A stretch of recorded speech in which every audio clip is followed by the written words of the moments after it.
Assalamualaikum warahmatullahi wabarakatuh.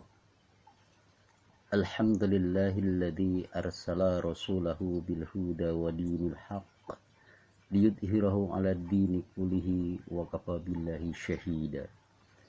Asyhadu an la ilaha illallah wahdahu la syarikalah wa asyhadu anna Muhammadan 'abduhu wa rasuluhu la nabiyya ba'dah.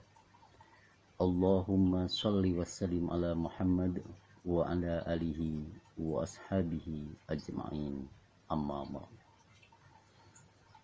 Pertama-tama marilah kita panjatkan puji dan syukur kehadirat Allah Subhanahu wa taala atas segala nikmat dan karunia-Nya yang telah dianugerahkan kepada kita semuanya, sehingga sampai saat ini kita masih diberikan kesehatan dan kesempatan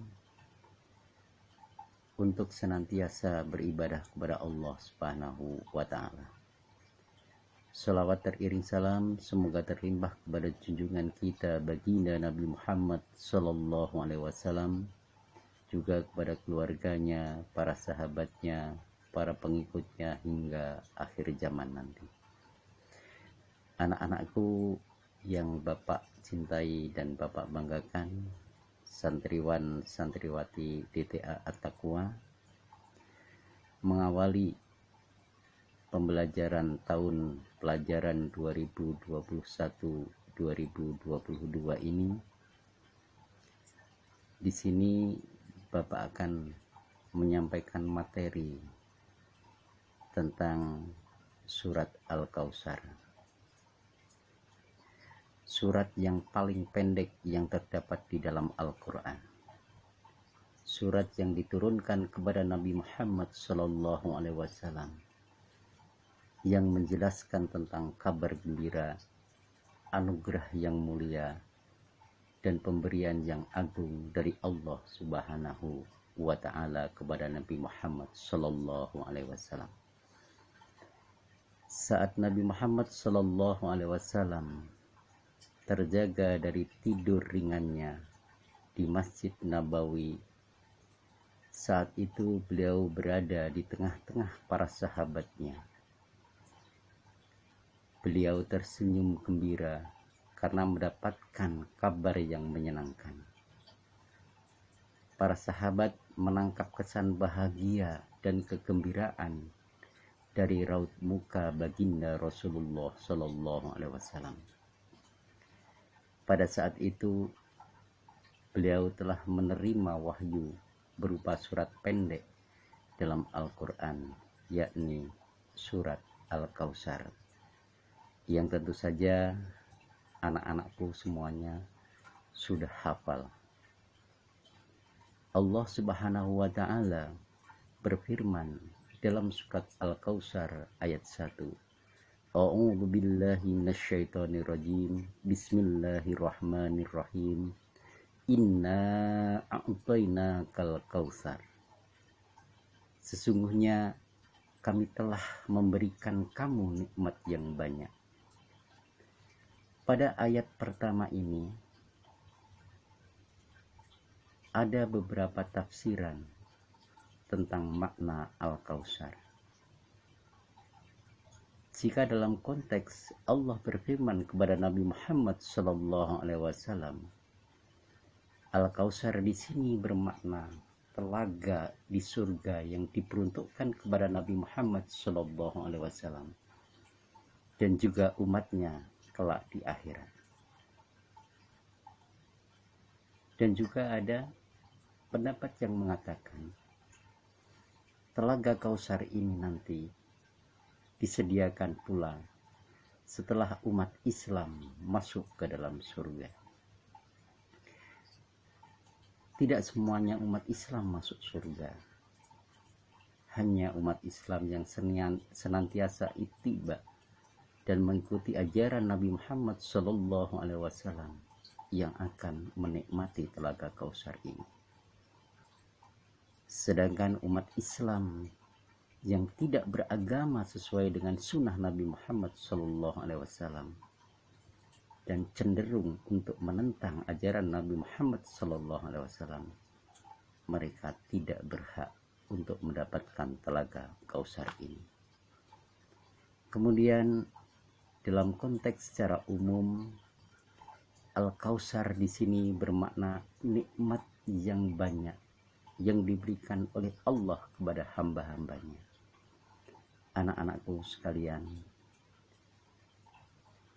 ayat yang kedua surat Al-Kausar, fasolli lirabbika wanhar, maka dirikanlah sholat karena Tuhanmu dan berkorbanlah. Setelah Allah Subhanahu wa ta'ala firmankan pada ayat pertama bahwa Allah telah memberikan nikmat yang begitu banyak, di ayat kedua diperintahkan untuk melaksanakan sholat dan korban karena Allah sebagai salah satu bentuk rasa syukur atas nikmat yang diberikan oleh Allah Subhanahu wa ta'ala. Ibadah sholat dan korban yang diperintahkan di sini harus benar-benar berorientasi lillahi ta'ala, dilaksanakan secara ikhlas, hanya mengharap ridho dari Allah Subhanahu wa ta'ala. Lirabbika, untuk Tuhanmu, karena Tuhanmu.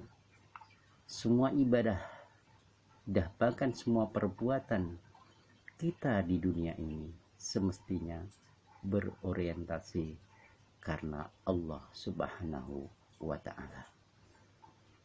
Karena sesungguhnya semua yang kita miliki adalah nikmat Allah semata, sehingga apapun yang akan kita lakukan haruslah karena Allah Subhanahu wa ta'ala. Anak-anakku yang Bapak cintai, selanjutnya pada ayat yang ketiga surat Al-Kausar, Allah berfirman, inna syani'aka huwal abtar, sesungguhnya orang-orang yang membenci kamu dialah yang terputus. Yang dimaksud dengan orang-orang yang membenci di sini adalah orang-orang yang membenci ajaran Nabi Muhammad SAW. Orang-orang yang menentang dan menyimpang dari ajaran Nabi Muhammad SAW, maka akan terputus dari rahmat Allah Subhanahu wa ta'ala. Atau orang-orang ini akan celaka dunia dan akhirat karena tidak mendapatkan rahmat dari Allah Subhanahu wa ta'ala. Dan bahkan surga yang diperuntukkan untuk Nabi Muhammad dan juga orang-orang yang beriman kelak hanya karena rahmat Allah Subhanahu wa ta'ala, bukan karena pahala ataupun ibadah yang banyak kita lakukan. Mudah-mudahan kita menjadi orang yang senantiasa ittiba, mengikuti ajaran Nabi Muhammad SAW dan melaksanakan ibadah hanya semata-mata karena Allah Subhanahu wa ta'ala.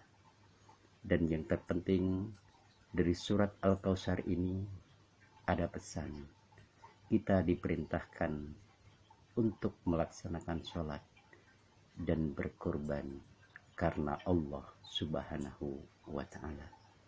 Demikianlah yang bisa Bapak sampaikan, dan nanti di akhir setelah pembelajaran ini Bapak harap anak-anak menuliskan surat Al-Kausar dengan sebaik-baiknya.